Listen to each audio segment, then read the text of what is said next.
사무엘하 15장. 압살롬이 반란을 일으키다.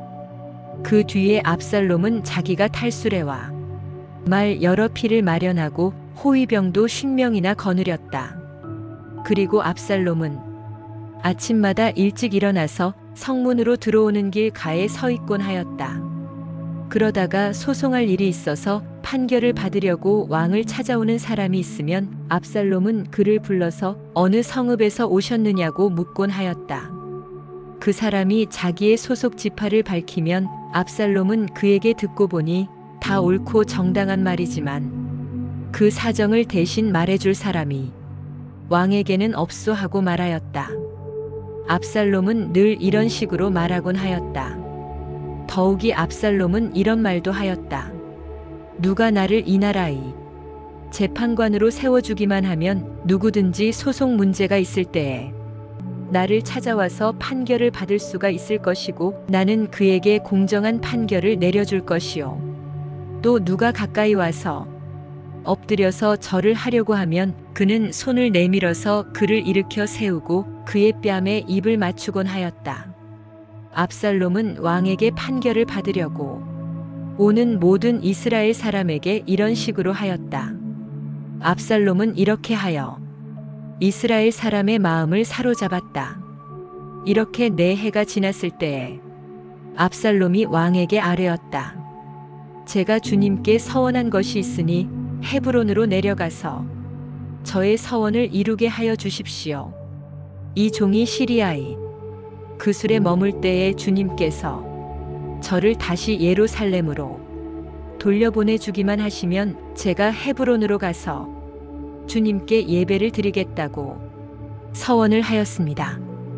왕이 그에게 평안히 다녀오라고 허락하니 압살롬은 곧바로 헤브론으로 내려갔다.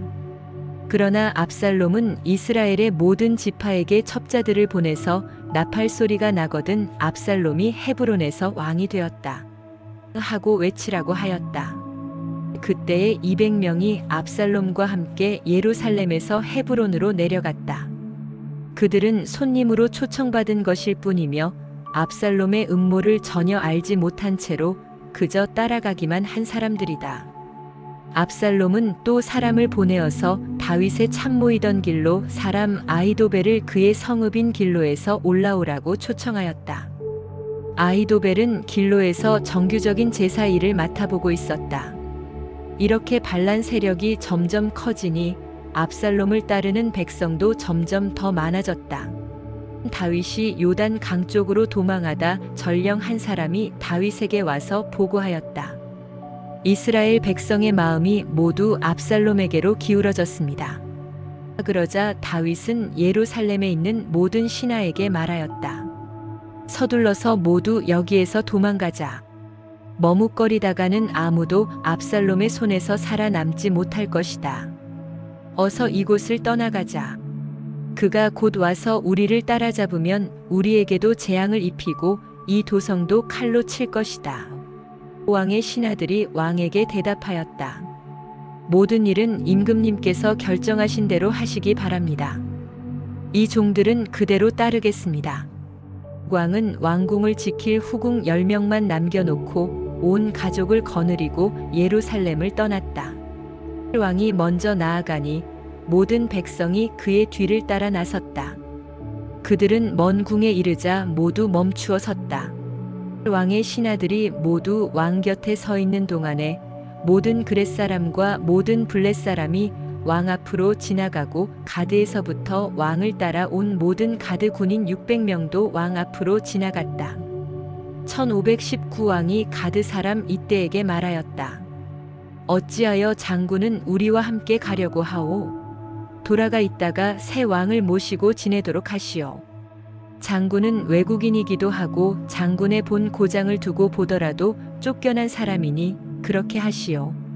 장군이 온 것이 바로 엊그제와 같은데 오늘 내가 그대를 우리와 함께 떠나게 하여서야 되겠소? 더구나 나는 지금 정처 없이 떠나는 사람이 아니오. 어서 장군의 동족을 데리고 돌아가시오. 주님께서 은혜와 진실하심으로 장군과 함께 계셔 주시기를 바라오. 그러나 이때는 왕에게 대답하였다. 주님께서 확실히 살아계시고 임금님께서도 확실히 살아계심을 두고 맹세합니다만 그럴 수는 없습니다. 임금님께서 가시는 곳이면 살든지 죽든지 이 정도 따라가겠습니다. 그러자 다윗이 이때에게 말하였다. 그러면 먼저 건너가시오. 그리하여 가드 사람 이때도 자기의 부하들과 자기에게 딸린 아이들을 모두 거느리고 건너갔다. 이렇게 해서 다윗의 부하들이 모두 그의 앞을 지나갈 때에 온 땅이 울음바다가 되었다. 왕이 기드론 시내를 건너가니 그의 부하도 모두 그의 앞을 지나서 광야 쪽으로 행군하였다.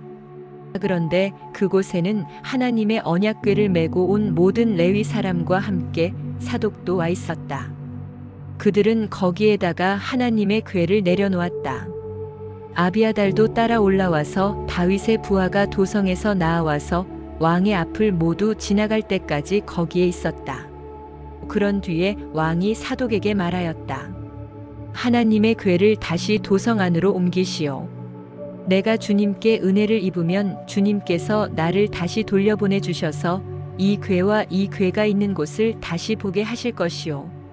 그러나 주님께서 나를 싫다고 하시면 오직 주님께서 바라시는 대로 나에게서 이루시기를 빌 수밖에 없소. 왕이 또 제사장 사독에게 말하였다. 사독 제사장님께서는 선견자가 아니십니까? 성 안으로 평안히 돌아가시기 바랍니다.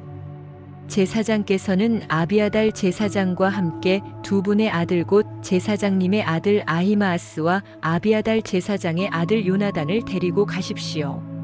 두 분께서 나에게 소식을 보내올 때까지는 내가 광야의 나루터에서 머물고 있을 터이니 이 점을 명심하십시오. 그리하여 사독은 아비아달과 함께 하나님의 궤를 다시 예루살렘으로 옮겨다 놓고서 그곳에 머물러 있었다. 다윗은 올리브 산 언덕으로 올라갔다. 그는 올라가면서 계속하여 울고 머리를 가리고 슬퍼하면서 맨발로 걸어서 갔다. 다윗과 함께 있는 백성들도 모두 머리를 가리고 울면서 언덕으로 올라갔다. 그때에 누가 다윗에게 압살롬과 함께 반역한 사람들 가운데는 아히도벨도 끼어 있다는 말을 전하자 다윗이 기도하였다. 주님, 부디 아히도벨의 계획이 어리석은 것이 되게 하여 주십시오. 다윗이 사람들이 하나님을 경배하는 산 꼭대기에 다다르니 아렉 사람 후세가 슬픔을 모시겨서 겉옷을 찢고 머리에 흙을 뒤집어 쓴 채로 나아오면서 다윗을 맞았다. 1533 다윗이 그에게 말하였다. 그대가 나와 함께 떠나면 그대는 나에게 짐만 될 것이요. 그러니 그대는 이제 성으로 돌아가서 압살롬을 만나거든 그를 임금님으로 받들고 이제부터는 새 임금의 종이 되겠다고 말하시오. 이제까지는 임금의 아버지를 섬기는 종이었으나 이제부터는 그의 아들 새 임금의 종이 되겠다고 말하시오. 그것이 나를 돕는 길이고 아히도벨의 계획을 실패로 돌아가게 하는 길이요. 그곳에 가면 두 제사장 사독과 아비아달이 그대와 합세할 것이요. 그러므로 그대가 왕궁에서 듣는 말은 무엇이든지 두 제사장 사독과 아비아달에게 전하시오. 그들은 지금 자기들의 아들 둘을 그곳에 데리고 있어. 사독에게는 아히마아스가 있고 아비아달에게는 요나단이 있으니 그대들이 듣는 말은 무엇이든지 그들을 시켜서 나에게 전하여 주시오. 그리하여 다윗의 친구인 후세는 성으로 들어갔다. 같은 시간에 압살롬도 예루살렘에 도착하였다.